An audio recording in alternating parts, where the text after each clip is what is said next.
दोस्तों, स्वागत है आप सभी लोगों का फिर से एक नए वीडियो में। तो दोस्तों, आज क्लास 7th की ज्योग्राफी की एनसीईआरटी का लास्ट चैप्टर है, चैप्टर नंबर 10 रेगिस्तान में जीवन। ठीक, 9th चैप्टर ऑलरेडी कंप्लीट कर चुके हैं। क्लास 6 की भी ज्योग्राफी की एनसीईआरटी जो है वो कंप्लीट हो चुकी है, जो कि आपको हमारी प्लेलिस्ट में मिल जाएगी। ठीक, तो आइए स्टार्ट करते हैं बिना किसी देरी के। आज क्लास 7th की एनसीईआरटी का लास्ट चैप्टर, ज्योग्राफी की एनसीईआरटी का लास्ट चैप्टर रेगिस्तान में जीवन। तो दोस्तों, कह रहा है अध्याय 5 में आप पढ़ चुके हैं। अध्याय 5 में आप पढ़ चुके हैं कि पेड़ पौधे पशुओं एवं मनुष्यों के लिए जल ही जीवन है। क्या है दोस्तों? जल ही जीवन है। जहाँ पीने के लिए जल ना हो, मवेशियों को चरने के लिए घास ना हो एवं फसलों के उगने के लिए जल ना हो, ऐसे स्थान पर किसी भी जीव के लिए जीवन कठिन ही होगा। चाहे वो पेड़ पौधे हों, चाहे जीव जंतु हों या मनुष्य हो, कोई भी हो दोस्तों, बिना पानी के जीवन की कल्पना करना ही असंभव है। अब हम विश्व के उन स्थानों के बारे में पढ़ेंगे जहां लोग अत्यधिक कष्टकारी तापमान में भी जीना सीख चुके हैं। इनमें से कुछ स्थान आग की तरह गर्म हैं, तो कुछ बर्फ की तरह ठंडे भी हैं। ठीक, मतलब है रेगिस्तानी इलाका, लेकिन कुछ गर्म रेगिस्तान है, लेकिन कुछ ठंडे। जैसे अपने यहाँ दोस्तों जो लद्दाख है वो एक शीत रेगिस्तान है, ठंडा रेगिस्तान है। ठीक, ये विश्व के रेगिस्तानी क्षेत्र हैं। इन क्षेत्रों में कम वर्षा, विरल वनस्पति। भैया, जब वर्षा कम होगी तो वनस्पति भी तो काफ़ी विरल होगी ना। चरम तापमान होते हैं। तापमान के आधार पर रेगिस्तान गर्म या ठंडे हो सकते हैं। इन स्थानों में जहाँ कहीं भी थोड़ा बहुत जल उपलब्ध होता है, लोग वहाँ कृषि करने के लिए बस जाते हैं। ठीक, सिंपल सी बात है दोस्तों, जहाँ पानी होता है वहाँ पर जनसंख्या अपने आप बढ़ जाती है। ठीक, मतलब कि वहीं पर जो लोग हैं वो सुविधापूर्वक रह पाते हैं। अब दोस्तों, जैसा कि हम हमेशा कहते हैं कि बॉक्स को पढ़ना काफ़ी ज़्यादा ज़रूरी होता है। तो क्या कह रहा है? रेगिस्तान यह एक शुष्क प्रदेश है जिसकी विशेषताएं अत्यधिक उच्च अथवा निम्न तापमान एवं विरल वनस्पति है। तो दोस्तों, रेगिस्तान में होता क्या है, दिन के समय तो काफ़ी उच्च तापमान होता है, लेकिन रात का समय काफ़ी ठंडा भी हो जाता है। तो कुल मिला के वहाँ पर जो रहने के लिए काफ़ी ज़्यादा दोस्तों सर्वाइव करना पड़ता है हर किसी को। अब आगे चलते हैं। सबसे पहले हम लोग पढ़ेंगे दोस्तों गर्म रेगिस्तान सहारा के विषय में। सहारा जो कि विश्व का सबसे बड़ा रेगिस्तान भी, और कहाँ पर है दोस्तों? अफ्रीका महाद्वीप में, जिसके बारे में हम पहले बात कर चुके हैं। विश्व एवं अफ्रीका महाद्वीप के मानचित्र को देखिए। उत्तरी अफ्रीका के, कहाँ पर है दोस्तों? उत्तरी अफ्रीका, मतलब अफ्रीका के उत्तर में। उत्तरी अफ्रीका के बड़े भूभाग पर फैले सहारा के रेगिस्तान का पता लगाएं। यह विश्व का सबसे बड़ा रेगिस्तान है। तो याद रखना दोस्तों, विश्व का सबसे बड़ा रेगिस्तान कौन सा है? सहारा रेगिस्तान। यह लगभग 8.54 लाख वर्ग किलोमीटर के क्षेत्र में फैला हुआ है। और दोस्तों, इसके इर्द गिर्द काफ़ी देश भी हैं, कम से कम कितने हैं? 11 देश हैं। ठीक, क्या आपको याद है कि भारत का क्षेत्रफल कितना है? 3.2 लाख वर्ग किलोमीटर। दोस्तों, ये गलत डाटा दिया है, जबकि है 32 लाख वर्ग किलोमीटर। अपने भारत का क्षेत्रफल कितना है? 32,87,263 वर्ग किलोमीटर है। ठीक, सहारा रेगिस्तान 11 देशों से घिरा हुआ है। कितने देशों से? 11 देशों से घिरा हुआ है। कौन कौन से देश हैं? अल्जीरिया, चाड, मिस्र, लीबिया, माली, मैरिटोनिया, मोरक्को, नाइजर, सूडान, ट्यूनीसिया और पश्चिमी सहारा। अच्छा दोस्तों, देखिए, एक बार में भले या ना याद हो, लेकिन आप जब मानचित्र को देखने की हैबिट बना लेंगे, डेली देखेंगे, तो ये सब चीज़ें आपके माइंड में, सबकॉन्शियस माइंड में जाकर बैठ जाएंगी। ठीक, ये देखिए दोस्तों, सहारा रेगिस्तान की कुछ झलक दिखाई गई है। हालांकि ये काफ़ी ज़्यादा बड़ा रेगिस्तान है। रेगिस्तान के बारे में सोचते समय आपके मस्तिष्क में तुरंत ही रेत का दृश्य उभरता है, परंतु सहारा मरुस्थल बालू की विशाल परतों से ढका हुआ ही नहीं है, वरन वहाँ बजरी के मैदान और नग्न चट्टानी सतह वाले उत्थित पठार भी पाए जाते हैं। मतलब रेगिस्तान जरूरी नहीं है कि बालू से ही ढका हो, बालू से तो ढका होता है, लेकिन वहाँ पठारी भी हो सकता है। ठीक, ये चट्टानी सतहें कुछ स्थानों पर 2500 मीटर से भी अधिक ऊंची हैं। अब आगे चलते हैं। ये देखिए दोस्तों, ये अफ्रीका महाद्वीप है। ठीक, ये दोस्तों अफ्रीका महाद्वीप है। ये देखिए, यहाँ पर पूरा का पूरा जो है ये अफ्रीका के उत्तर में। ठीक, अफ्रीका के उत्तर में सहारा का मरुस्थल फैला हुआ है। ये देखिए, यहीं पर अल्जीरिया पूरा इसी के अंदर है, लीबिया, मिस्र, नाइजर, है ना, ये सब दोस्तों जितने भी है, चाड, सूडान, मैरिटोनिया, ये सब दोस्तों इसके इर्द गिर्द फैले हुए हैं। ठीक, इसके इर्द गिर्द हैं। अब हम लोग ये पढ़ेंगे जो बॉक्स में लिखा रहता है, क्या लिखा है। आपको यह जानकर आश्चर्य होगा कि आज का सहारा रेगिस्तान एक समय पूर्णतः हरा भरा मैदान था। तो दोस्तों, सब सिंपल सी बात है, ये आश्चर्यजनक वाली बात है, क्योंकि जो दोस्तों इतना बड़ा रेगिस्तान है वो एक समय में हरा भरा था, क्योंकि दोस्तों हमें पता है पृथ्वी कभी भी एक जैसी नहीं रही है, उसमें आंतरिक गतियों तथा बाह्य गतियों के कारण आंतरिक तथा बाह्य परिवर्तन हमेशा होते रहे हैं। तो दोस्तों यही एक रीजन है सहारा के मरुस्थल का भी। सहारा की गुफाओं से प्राप्त चित्रों से ज्ञात होता है कि यहाँ नदियाँ तथा मगर पाए जाते थे। नदियाँ तथा मगरमच्छ, हाथी, शेर, जिराफ, शुतुरमुर्ग, भेड़, पशु तथा बकरियाँ सामान्य जानवर थे, परंतु यहाँ के जलवायु परिवर्तन ने इसे बहुत गर्म व शुष्क प्रदेश में बदल दिया है। जैसे कि दोस्तों अपने भारत की भी बात की जाए, तो जैसे दोस्तों एक मिनट, ये अपना भारत है, ठीक, ये अपना भारत है, ठीक। तो दोस्तों इस साइड जो है यहाँ पर दोस्तों कहीं पर क्या है, यहाँ पर है थार का मरुस्थल, और इस साइड क्या है दोस्तों, अरावली की पहाड़ियाँ हैं, ठीक, जो कि विश्व की सबसे पुरानी पहाड़ियाँ हैं, ठीक। और है कैसी दोस्तों, ये भी दोस्तों आ जाती हैं वलित पर्वत में, ठीक, वलित पहाड़ियों में आ जाती हैं। ये विश्व की सबसे पुरानी पर्वतमाला है जो अरावली की पहाड़ियाँ हैं। दोस्तों कहा जाता है कि ये जो पहाड़ियाँ हैं ये थार के मरुस्थल को इस साइड मतलब पूरब की तरफ बढ़ने से रोक रही हैं। अगर ये ना होती तो शायद ये जो थार का मरुस्थल ये भी काफ़ी हद तक फैल चुका होता। तो दोस्तों अब आप लोग समझ गए होंगे कि जो अरावली पर्वतमाला है ये कैसे मरुस्थल को आगे बढ़ने से रोके हुए है। अब जलवायु की बात करते हैं। देखिए सहारा के अल अजीजिया क्षेत्र में जो त्रिपोली लीबिया के दक्षिणी भाग में स्थित है, यहाँ का सबसे अधिक तापमान 1922 में 57.7 डिग्री सेल्सियस दर्ज किया गया था। 1922 में दोस्तों सबसे ज़्यादा मतलब कि 57.7 डिग्री सेल्सियस दर्ज किया गया था। कहाँ का, जो अजीजिया मतलब कि सहारा के अल अजीजिया क्षेत्र में, जो त्रिपोली लीबिया के दक्षिण भाग में स्थित है, ठीक, याद रखना। कहाँ पर स्थित है ये, त्रिपोली तथा लीबिया के दक्षिण भाग में स्थित है अल अजीजिया। अब जलवायु के बारे में पढ़ते हैं। चूंकि रेगिस्तान है तो यहाँ पर दोस्तों सिंपल सी बात है, जो वर्षा ऋतु है काफ़ी कम होती होगी, है ना, बल्कि ना के बराबर।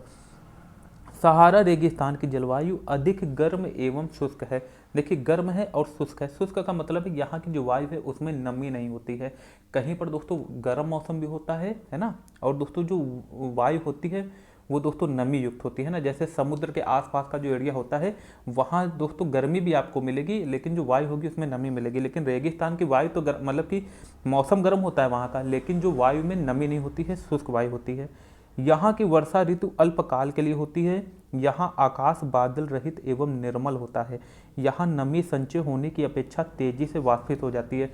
दोस्तों यही रीजन है कि यहाँ पर रात के समय दोस्तों ठंडा मौसम हो जाता है। दिन अविश्वसनीय रूप से गर्म होते हैं। दिन के समय तापमान 50 डिग्री सेल्सियस तक ऊपर पहुंच जाता है, जिससे रेत व नग्न चट्टानें अत्यधिक गर्म हो जाती हैं। इनके ताप का विकिरण होने से चारों तरफ सब कुछ गर्म हो जाता है। रातें अत्यधिक ठंडी होती हैं तथा तापमान गिरकर हिमांक बिंदु लगभग 0 डिग्री सेल्सियस तक पहुंच जाता है। मतलब देखिए यहाँ पर दिन में जो आदमी 50 डिग्री सेल्सियस तक की गर्मी बर्दाश्त करे और फिर रात होते ही वो 0 डिग्री सेल्सियस पर आ जाता है, तो सोचिए वहाँ की जलवायु कैसी है और वहाँ पर रहने वाले लोगों का जीवन कैसा होता होगा।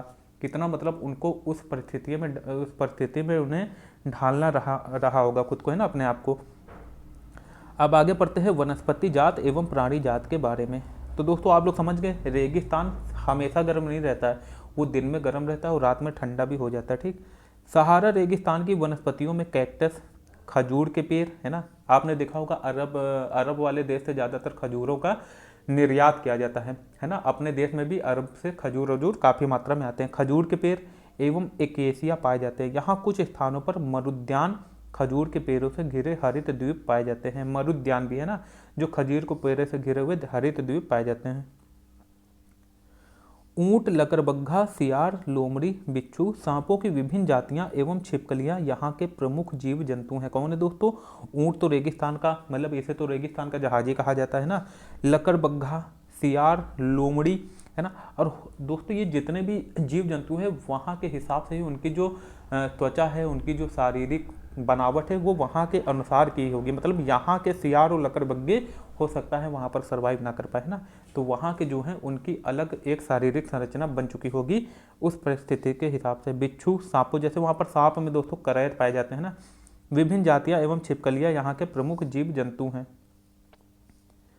वैज्ञानिकों को तो यहाँ से मछलियों के कंकाल भी मिले हैं। अच्छा अब देखिए मछलियों के कंकाल मिले हैं, इसका मतलब सिंपल सी बात है यहाँ पर नदी रही होगी, है ना, नदी रही होगी। हो सकता है कि कोई यहाँ पर खाने गया हो मछली इसलिए ना वहाँ पर डाल के आ गया हो, लेकिन दोस्तों हो सकता है कि वहाँ पर जो है हरा भरा रहा हो ये, और काफ़ी नदियाँ भी बहती हों यहाँ पर, है ना। फिर आगे कह रहा है लोग, यहाँ के लोग कैसे रहते हैं। सहारा रेगिस्तान की कष्टकारी जलवायु में भी विभिन्न समुदायों के लोग निवास करते हैं जो भिन्न भिन्न क्रियाकलापों में भाग लेते हैं। इनमें बेदुइन एवं तुआरेग भी शामिल है। याद रखना दोस्तों, बेदुइन और तुआरेग कहाँ पर पाए जाते हैं, ये कहाँ की जनजाति हैं, कहाँ के लोग हैं, तो दोस्तों याद रखना सहारा मरुस्थल के, है ना, सहारा रेगिस्तान के। चलवासी जनजाति वाले ये लोग बकरी, भेड़, है ना, ऊँट एवं घोड़े जैसे पशुधन को पालते हैं। इन पशुओं से इन लोगों को दूध मिलता है। इनकी ख्याल से, है ना, इनकी खाल से ये पेटी, जूते, पानी की बोतल बनाने के लिए चमड़ा प्राप्त करते हैं तथा पशुओं के बालों का उपयोग चटाई, कालीन, कपड़े के कंबल बनाने के लिए होता है। धूल भरी आंधियों एवं गर्म वायु से बचने के लिए ये लोग भारी वस्त्र पहनते हैं। ठीक, तो देखिए दोस्तों, यहाँ पर जो गर्मी होती है वो कैसी होती है। गर्मी तो होती है, लेकिन यहाँ की गर्मी नमी युक्त नहीं होती, मतलब कि उमस वाली नहीं होती है ना। यहाँ की गर्मी होती है शुष्क गर्मी होती है ना। तो उससे बचने के लिए दोस्तों समझ लीजिए कि मोटे कपड़े पहनने पड़ते हैं। आदमी को ठंड से बचने के लिए पहनते हैं, लेकिन यहाँ पर गर्मी से बचने के लिए मोटे कपड़े पहनते हैं, है ना। क्योंकि हम सभी को पता है दोस्तों, जो ये लू होती है, जो शुष्क हवा होती है, जैसे कि अपने भारत में, उत्तर भारत के कुछ इलाके में गर्मी के मौसम में एक लू चलती है ना, जो कि स्थानीय पवन है। और ये दोस्तों कैसी होती है, शुष्क हवा होती है, जिससे बचने के लिए दोस्तों इंसान अच्छे खासे कपड़े पहने रहता है। अब आगे है दोस्तों, बता रहा है सहारा में मरुद्यान एवं मिस्र में नील घाटी लोगों को निवास में मदद करती है। दोस्तों जो नील नदी है इसे मिस्र का वरदान भी कहा जाता है ना, जो कि हम पढ़ चुके हैं, और विश्व की सबसे लंबी नदी भी है ये। और सबसे बड़ी नदी दोस्तों कौन सी है, अमेजन नदी। यहाँ जल की उपलब्धता होने से लोग खजूर के पेड़ उगाते हैं। यहाँ चावल, गेहूँ, जौ एवं सेम जैसी फसलें भी उगाई जाती हैं। मिस्र में उगाए जाने वाली कपास पूरे विश्व में प्रसिद्ध है। मिस्र में जो कपास उगाई जाती है दोस्तों, ये पूरे विश्व में प्रसिद्ध है। सिंपल सी बात है, यहाँ पर काली मिट्टी पाई जाएगी, क्योंकि कपास को, मतलब काली मिट्टी को कहते हैं काली कपास की मिट्टी।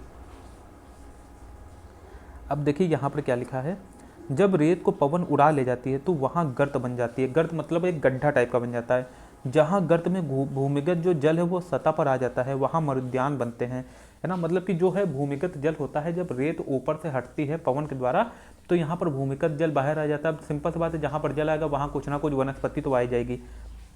ये क्षेत्र उपजाऊ होते हैं, लोग इनके आसपास निवास करते हैं एवं खजूर के पेड़ तथा अन्य फसलें उगाते हैं। कभी कभी यह मरुद्यान असामान्य रूप से बड़ा भी हो सकता है। मोरक्को में दोस्तों टैफिलालेट मरुद्यान ऐसा ही एक विशाल मरुद्यान है। तो याद रखना दोस्तों, ये जो टैफिलालेट मरुद्यान है कहाँ पर है, मोरक्को में। ठीक, देखिए पढ़ के निकल नहीं जाना है, हर एक पॉइंट को अच्छे से माइंड में बिठा लेना है। जो 13,000 वर्ग किलोमीटर के क्षेत्र में फैला हुआ है। अब यहाँ पर देखिए आगे बढ़ते हैं, क्या कह रहा है। मिस्र में उगाए जाने वाली कपास पूरे विश्व में प्रसिद्ध है। तेल की खोज संपूर्ण विश्व में अत्यधिक मांग वाले इस उत्पाद का अल्जीरिया, लीबिया एवं मिस्र में होने के कारण सहारा रेगिस्तान में तेजी से परिवर्तन हो रहा है। ठीक, इस क्षेत्र में प्राप्त अन्य महत्वपूर्ण खनिजों में लोहा, फास्फोरस, मैग्नीज एवं यूरेनियम सम्मिलित हैं।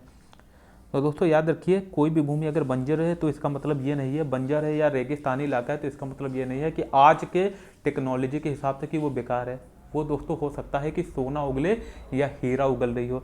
जैसे कि दोस्तों रूस ने गलती की थी, लगभग 90 करोड़ पे अलास्का जो उसकी भूमि का टुकड़ा था उसको किसको दे दिया था दोस्तों, संयुक्त राज्य अमेरिका को। और दोस्तों आज उस क्षेत्र की जो जीडीपी है उससे कई गुना ज़्यादा, कई हजार गुना ज़्यादा है। ठीक, तो दोस्तों इस जगह इंसान को दूरदर्शी होना जरूरी है। तेल की खोज संपूर्ण विश्व में अत्यधिक मांग वाले इस उत्पाद का अल्जीरिया, लीबिया एवं मिस्र में होने के कारण सहारा रेगिस्तान में तेजी से परिवर्तन हो रहा है। इस क्षेत्र में प्राप्त अन्य महत्वपूर्ण खनिजों में लोहा, फास्फोरस, मैग्नीशियम एवं यूरेनियम सम्मिलित है। कौन कौन है दोस्तों, फास्फोरस, मैग्नीज और यूरेनियम सम्मिलित है तथा लोहा। अब जैसे कि दोस्तों इसमें एक मालदीव वाला काफ़ी वो चल रहा है ना, कंट्रोवर्सी चल रही है मालदीव वाली। मालदीव मतलब कि नरेंद्र मोदी जी ने, जो हमारे देश के प्रधानमंत्री जी हैं, उन्होंने कुछ लक्षद्वीप के बारे में कुछ फोटो डाले थे और उन्होंने डायरेक्ट मालदीव को टारगेट भी नहीं किया था। लेकिन फिर भी, है ना, फिर भी दोस्तों मालदीव के कुछ 2-3 अजीब टाइप के नेता थे, उन्होंने कुछ अभद्र कमेंट किए उनके ट्विटर पर दोस्तों। लेकिन अपने भारत में भी सलमान खान हो या दोस्तों मोहम्मद शमी हो या अक्षय कुमार हो, सभी ने मोदी के इस कदम की सराहना की और सभी ने कहा अब हम लोग कहाँ पर घूमेंगे, लक्षद्वीप में। तो दोस्तों लक्षद्वीप जो था इसका हम लोग फ़ायदा नहीं उठा पा रहे थे। लक्षद्वीप एक बहुत प्यारा आइलैंड बन सकता है ना, पर्यटन की दृष्टि से काफ़ी ज़्यादा विकसित हो सकता है, जिस पर अब संभवतः काम जरूर स्टार्ट हो जाएगा, क्योंकि जो मालदीव है ये एक एहसान फरामोश देश निकला है। भारत ने इसकी बहुत मदद की है, लेकिन अब ये दोस्तों भारत विरोधी बनता जा रहा है, चीन की तरफ ज़्यादा झुका हुआ है। हालांकि दोस्तों जब जब इसमें सरकार बनती थी तो जो मालदीव के जो भी दोस्तों राष्ट्राध्यक्ष थे वो सबसे पहले कहाँ की करते थे यात्रा, वो करते थे भारत के। लेकिन अब की इन्होंने ये परंपरा को तोड़ के टर्की की जो थी वो यात्रा की थी। ठीक, सहारा की सांस्कृतिक जीवन शैली में भी परिवर्तन आ रहा है। आज यहाँ मस्जिदों से ऊंचे कांच की खिड़कियों वाले भवन तथा ऊंटों के प्राचीन मार्ग के स्थान पर सुपर महामार्ग बन गए हैं। नमक के व्यापार में ऊंटों का स्थान ट्रक ले रहे हैं, है ना। तो दोस्तों जैसा कि यहाँ पर बैलों का स्थान, जब कृषि में पहले बैलों का काफ़ी महत्व होता था, लेकिन अब जो है बैल का कोई महत्व नहीं हो गया है। बैल को लोग ऐसे छोड़ देते हैं, है ना, वो सांड के रूप में घूमते रहते हैं इधर उधर। तुआरेग लोग विदेशी पर्यटकों के लिए मार्गदर्शक का काम कर रहे हैं। आज अनेक चलवासी जनजाति के लोग शहरी जीवन की ओर जा रहे हैं, जहां वे तेल एवं गैस के कार्यों की नौकरी ढूंढते हैं। ठीक, तो आई थिंक ये चीज़ें क्लियर हो चुकी होंगी।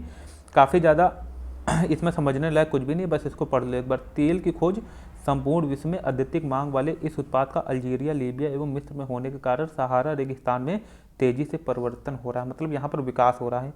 इस क्षेत्र में प्राप्त अन्य महत्वपूर्ण खनिजों में लोहा, फास्फोरस, मैग्नीज तथा यूरेनियम सम्मिलित है। सहारा की सांस्कृतिक जीवन शैली में भी परिवर्तन आ रहा है।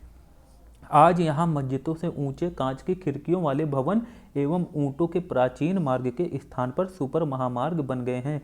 नमक के व्यापार में ऊंटों का स्थान ट्रक ले रहे हैं। तुआरेग लोग विदेशी पर्यटकों के लिए मार्गदर्शक का काम कर रहे हैं। आज अनेक चलवासी जनजाति के लोग शहरी जीवन की ओर जा रहे हैं, जहाँ वे तेल एवं गैस के कार्यों में नौकरी ढूंढते हैं। अब दोस्तों बात करेंगे ठंडा रेगिस्तान लद्दाख, जो कि अपने भारत में है। लद्दाख शब्द दो शब्दों से बना है। ला का अर्थ है पर्वतीय दर्रा तथा दाग का अर्थ है देश, मतलब कि पर्वतीय दर्रों का देश। ठंडा रेगिस्तान लद्दाख, तो दोस्तों ये अपने भारत में आता है, तो इसको पढ़ना और भी ज़्यादा इंपॉर्टेंट हो जाता है। जम्मू एवं कश्मीर के पूर्व में वृहत हिमालय में स्थित, कहाँ पर स्थित है दोस्तों, यह है वृहत हिमालय में। जम्मू एवं कश्मीर के पूर्व में, कहाँ पर, पूर्व में, ईस्ट साइड में वृहत हिमालय में स्थित लद्दाख एक ठंडा रेगिस्तान है। इसके उत्तर में काराकोरम पर्वत श्रेणियां एवं दक्षिण में जास्कर पर्वत स्थित है। लद्दाख से होकर अनेक नदियां बहती हैं, जिनमें, अच्छा देखिए दोस्तों, एक आप लोग आंसर देना है ना, कमेंट के माध्यम से आपको एक आंसर देना है कि जो दोस्तों लोसर फेस्टिवल है ये कहाँ पर मनाया जाता है ना। लोसर और लोसांग दोनों को आपको अलग अलग बताना है। लोसर फेस्टिवल तथा जो लोसांग फेस्टिवल है ये किस किस क्षेत्र में मनाया जाता है या किस राज्य में मनाया जाता है, आपको कमेंट में रिप्लाई करना है जरूर से जरूर। ठीक, लद्दाख से होकर अनेक नदियां बहती हैं, जिनमें सिंधु नदी प्रमुख है। ये नदियां गहरी घाटियों एवं महाखड्गार्ज निर्माण करती हैं। लद्दाख में अनेक हिमानियां हैं, जैसे ग्रेंगी हिमानी। कौन सी हिमानी, मतलब ग्लेशियर हैं। ठीक, अच्छा दोस्तों, महाखड्ड का मतलब होता है ये लोग गड्ढा बनाते हुए चलती है ना, महाखड्ड गार्ज बनाते हुए चलती है। लद्दाख की ऊंचाई कारगिल में लगभग 3000 मीटर से लेकर काराकोरम में 8000 मीटर से भी अधिक पाई जाती है। तो दोस्तों हम सभी ने पढ़ा हुआ है ऊंचाई बढ़ने पर तापमान बढ़ता है, इसलिए दोस्तों ये जो है ठंडा रेगिस्तान है। कैसा है, ठंडा रेगिस्तान है। अधिक ऊंचाई के कारण यहाँ की जलवायु अधिक शीतल एवं शुष्क होती है। शुष्क भी होती है, मतलब कि नमी की मात्रा नहीं होती है यहाँ की वायु में। इस ऊंचाई पर वायु परत पतली होती है। ठीक, वायु की जो परत है दोस्तों काफ़ी पतली होती है, मतलब कि वायु दाब भी कम हो जाता है, जिससे सूर्य की गर्मी की अत्यधिक तीव्रता महसूस होती है। ग्रीष्म ऋतु में दिन का तापमान 0 डिग्री सेल्सियस से कुछ ही अधिक होता है एवं रात में तापमान 0 से -30 डिग्री सेल्सियस से नीचे चला जाता है।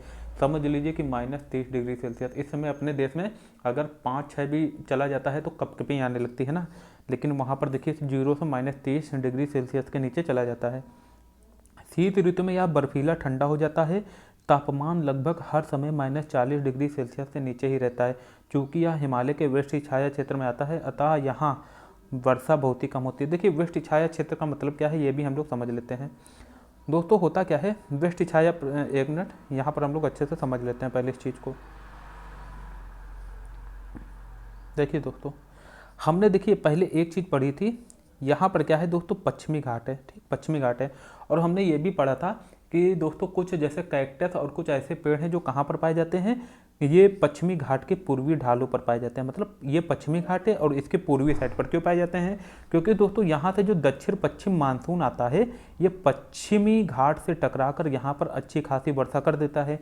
जब यहाँ बारिश कर देता है तो दोस्तों केरल वाले राज्य में काफ़ी ज़्यादा घने वन पाए जाते हैं, मतलब कि उसे सदाबहार वन हम लोग कहते हैं। लेकिन दोस्तों इसके उस साइड मतलब पश्चिम साइड में, पश्चिमी घाट के पश्चिम साइड में तो काफ़ी मात्रा में वन पाए जाते हैं ना, हरे भरे। लेकिन यहाँ पर दोस्तों इसके उस साइड वृष्टि छाया प्रदेश बनता है, मतलब कि यहाँ पर बारिश होती नहीं है क्योंकि पश्चिमी घाट सारी बारिश रोक लेता है। और यहाँ पर दोस्तों सूखा मतलब रेगिस्तान जैसा स्थिति होती है, रेगिस्तान जैसा क्षेत्र बनता है जिसे हम लोग वृष्टि छाया प्रदेश कहते हैं। तो दोस्तों सेम यही होता है दोस्तों कहाँ पर, ये जैसे दोस्तों अपना भारत देश है ना, और यहाँ पर दोस्तों क्या है, यहाँ पर हिमालय है और हिमालय के इधर क्या है लद्दाख है। तो हिमालय जो है वो दोस्तों बारिश को रोककर बारिश करा देता है इस साइड है ना, हिमालय के इस साइड। और दोस्तों दूसरी साइड जो है वो वृष्टि छाया प्रदेश बनता है, मतलब कि वहाँ बारिश नहीं जाती, वहाँ सूखा रहता है जहाँ पर लद्दाख वाला रीजन है ना। तो अब आप समझ गए होंगे कि वृष्टि छाया प्रदेश से क्या मतलब है। अब आगे चलते हैं। देखिए दोस्तों समझना ज़रूरी है, जब आप वर्ल्ड को समझोगे तभी अच्छा लगेगा, इंटरेस्ट बना रहेगा आपका।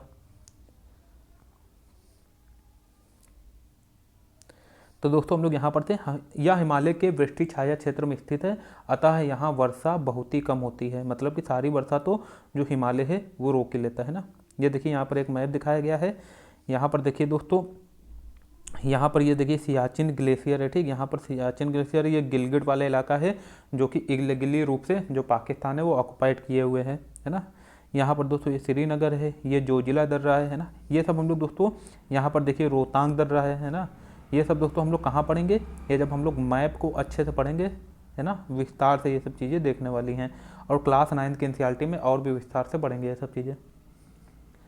मुश्किल से 10 सेंटीमीटर प्रतिवर्ष ऐसी वर्षा होती है। समझ लीजिए कि एक रेगिस्तान के लिए 25 सेंटीमीटर से अगर कम वर्षा हो रही है तो वो दोस्तों रेगिस्तानी इलाका माना जाता है, और यहाँ पर तो 10 सेंटीमीटर हो रही है ना। यह क्षेत्र बर्फीली हवाओं एवं तेज जलाने वाले सूर्यताप का अनुभव करता है।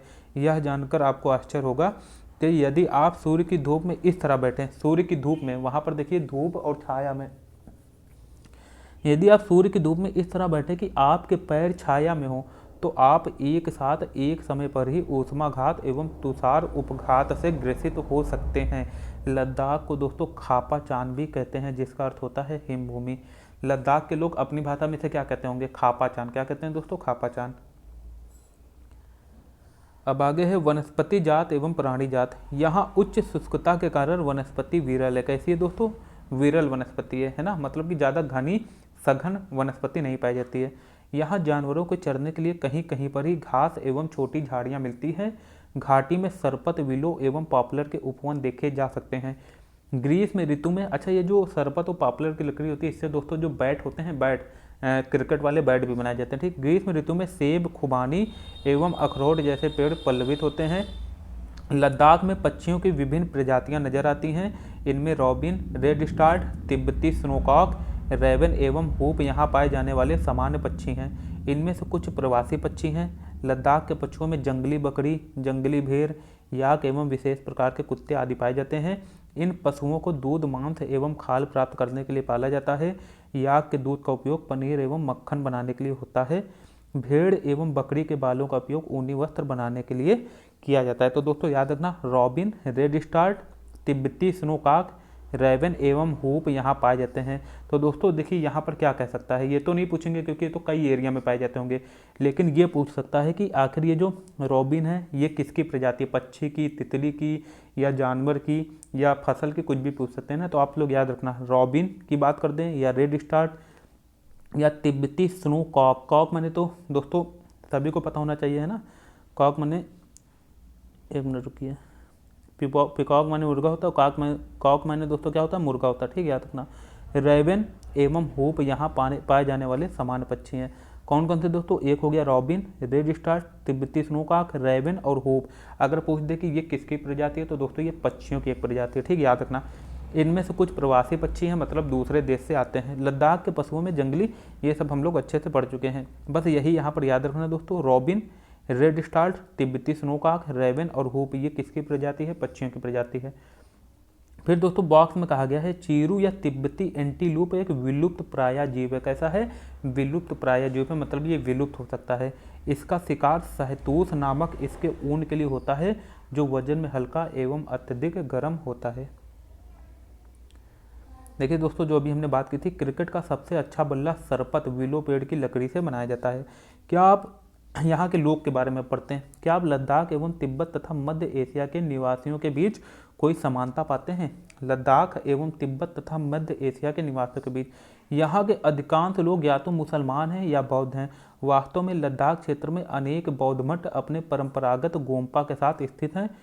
कुछ प्रसिद्ध मठ हैं हेमिस, है ना, हेमिस जो कि लद्दाख में स्थित है, थिकसे से एवं लमायरू। तो दोस्तों ये भी पूछ सकते हैं ये क्या है, तो दोस्तों याद रखना ये दोस्तों बौद्ध मठ है। क्या है? बौद्ध मठ है। एक है हेमिस, थिकसे से एवं लमायरू। तो ये लमायरू वाला ज़्यादा पूछ सकता है कि लमायरू क्या है, तो दोस्तों ये एक बौद्ध मठ है, ठीक। ग्रीष्म ऋतु के यहाँ के निवासी जौ, आलू, मटर, सेम एवं सलजम की खेती करते हैं। शीत ऋतु में जलवायु इतनी कष्टकारी होती है कि लोग धार्मिक अनुष्ठानों एवं उत्सवों में अपने आप को व्यस्त रखते हैं। यहाँ की महिलाएं अत्यधिक परिश्रमी होती हैं। वे केवल घर एवं खेतों में ही काम नहीं करती बल्कि छोटे व्यवसाय एवं दुकानें भी संभालती हैं। लद्दाख की राजधानी लेह सड़क एवं वायुमार्ग द्वारा भलीभांति जुड़ी हुई है। राष्ट्रीय राजमार्ग वने लेह को जोजिला दर्रा होते हुए कश्मीर घाटी से जोड़ता है। तो दोस्तों याद रखना जो राष्ट्रीय राजमार्ग वन है वो लेह को जोजिला दर्रा होते हुए कश्मीर घाटी से जोड़ता है। क्या आप हिमालय के कुछ अन्य दर्रों के बारे में बता सकते हैं? तो दोस्तों बहुत से दर्रे हैं, जैसे हिमाचल प्रदेश का सिपकला दर्रा। ये देखिए दोस्तों यहाँ पर थिकसे मठ को दिखाया गया है, ठीक। ये जो मठ है थिकसे मठ है ना, बौद्ध का मठ है। मनाली लेह राजमार्ग 4 दर्रों से गुजरता है। किससे? 4। जो दोस्तों मनाली से लेह तक का जो राजमार्ग है वो 4 दर्रों से होकर गुजरता है। एक तो रोहतांगला दर्रा, दूसरा दोस्तों बारालाचा दर्रा, तीसरा दोस्तों लुंगालाचा दर्रा और जो चौथा है वो टंगलंगला दर्रा है, ठीक। यह राजमार्ग के केवल जुलाई से सितंबर के बीच खुलता है, जब बर्फ को मार्ग से हटा दिया जाता है। मतलब कि समझ लीजिए कि जुलाई से सितंबर के बीच में जब इतनी गर्मी पड़ती है तब भी वहाँ पर बर्फ़ पड़ रही होती है, समझ लीजिए आप। तो ठंड में तो बिल्कुल नहीं खुल सकता है, हालांकि आगे आने वाले समय में खुलेगा। यहाँ का मुख्य क्रियाकलाप पर्यटन है। देश विदेश से अनेक पर्यटक यहाँ पर्यटन के लिए आते हैं। गोम्पा दर्शन, घास के मैदानों एवं हिमनदों की सैर एवं उत्सवों तथा अनुष्ठानों को देखना यहाँ का प्रमुख पर्यटक आकर्षण है। ये देखिए दोस्तों यहाँ की जो पारंपरिक वेशभूषा है, यहाँ पर लद्दाख की महिलाएं हैं।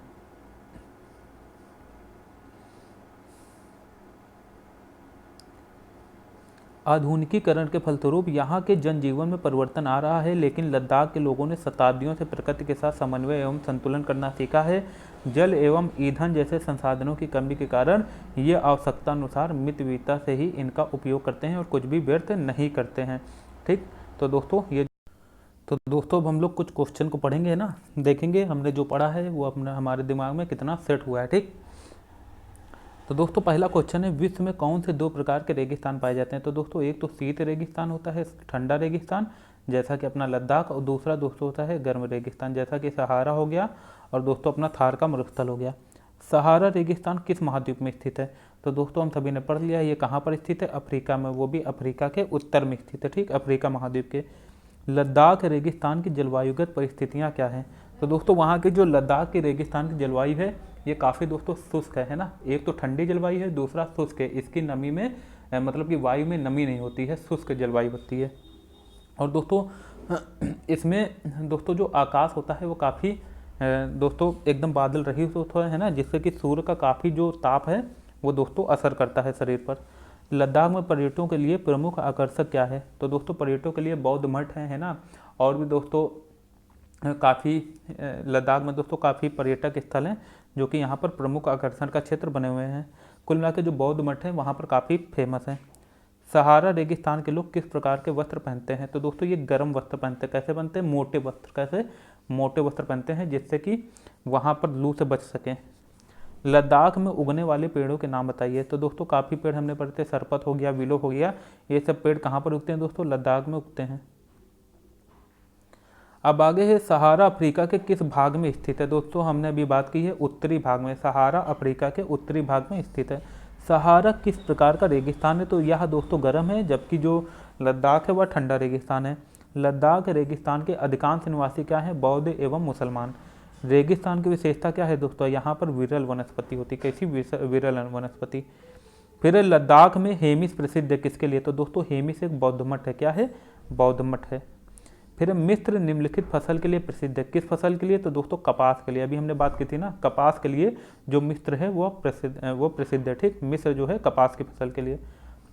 अब दोस्तों कुछ सही मिलान कर लेते हैं। मरुद्यान दोस्तों, तो हमने बात की थी ये सहारा में। कहाँ पर? सहारा में मरुद्यान, जहाँ पर दोस्तों वायु जो होती है वो रेत को उड़ा के ले जाती है, तो जो भूमिगत जल होता है वो दिखने लगता है, और भूमिगत जल की वजह से वहाँ पर छोटे छोटे वनस्पति उगाते हैं ना, जिसे हम लोग क्या कहते हैं? मरुद्यान कहते हैं। बेदुइन दोस्तों, ये एक मतलब कि बेदुइन लोग कहाँ पर रहते हैं? ये भी सहारा में रहते हैं। कहाँ रहते हैं दोस्तों? सहारा में। तो ये जो दोनों उत्तर कहाँ पर हो जाएगा दोस्तों? सहारा के लिए है ना। फिर दोस्तों जो तेल है, तेल दोस्तों लीबिया में है ना, तेल हमने पढ़ा था कहाँ पर? लीबिया में। गैंगरी दोस्तों ये क्या है? ये एक हिमनद है। क्या है? हिमानी है, हिमनद है। फिर दोस्तों लमायूरू जो है, लमायूरू दोस्तों क्या है? यह एक बौद्ध मठ है। क्या है? एक बौद्ध मठ है। ठीक।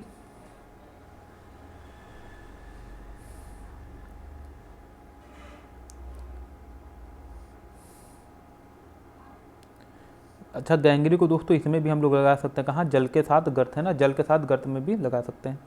अब आगे चलते हैं। रेगिस्तान में अत्यल्प वनस्पति होती है। दोस्तों इसका सिंपल सा आपको सभी को पता है, यहाँ की जो जलवायु है वो शुष्क होती है ना। जो बारिश है वो कैसी होती है दोस्तों? 10 सेंटीमीटर, मतलब कि 25 सेंटीमीटर से कम होती है। और दोस्तों अच्छी वनस्पति के लिए, सघन वनस्पति के लिए बारिश काफ़ी ज़्यादा होनी चाहिए ना। सहारा रेगिस्तान के लोग भारी वस्त्र पहनते हैं। तो दोस्तों ये सब हमने चर्चा कर ली है। और आज के लिए दोस्तों इतना ही। आज से क्लास 7 की जो एनसीईआरटी है वो कंप्लीट हो चुकी है। अब कल से हम लोग पढ़ेंगे दोस्तों क्लास 8 की एनसीईआरटी के बारे में, है ना। क्लास 8 की एनसीईआरटी कवर करेंगे।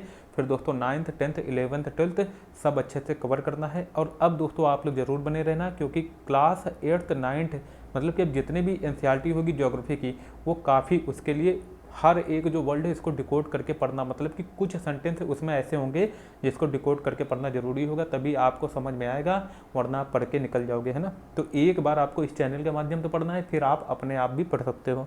तो आज के लिए दोस्तों इतना ही। अपना अच्छे से ख्याल रखिए, अच्छे से पढ़ते रहिए। Thank you so much.